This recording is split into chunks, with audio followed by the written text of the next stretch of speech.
Is facing jail time after reporting an attempted kidnapping to Fort Walton Beach police. Police say it wasn't true.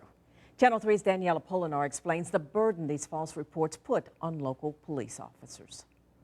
This is the trail Geosie Mitchell says she was walking when two men tried to abduct her and force her into a van.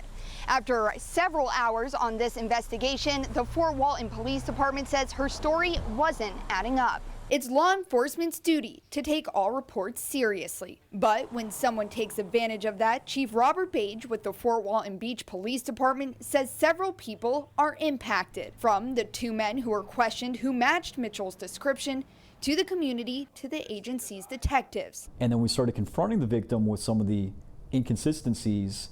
The victim then confessed to us that it didn't happen. She was not abducted, that she basically made up the whole story to try and gain sympathy. He says their limited resources stretched even further as all three detectives in the General Investigations Unit put their cases on hold to conduct interviews and collect evidence. There are probably victims out there that we weren't able to call back, we weren't able to follow up on their case, we weren't able to push warrant packages through, because this is basically all hands on deck. Detective Eric Boucher put a burglary case on the back burner.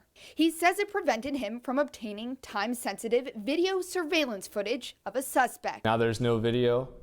There's no way I can get video anywhere else of him using the card anywhere else because he didn't.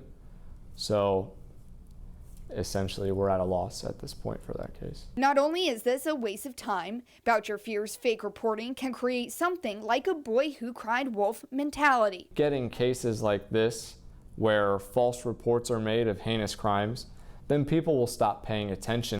Chief Page doesn't want this story or Mitchell's arrest to keep people from reporting crime.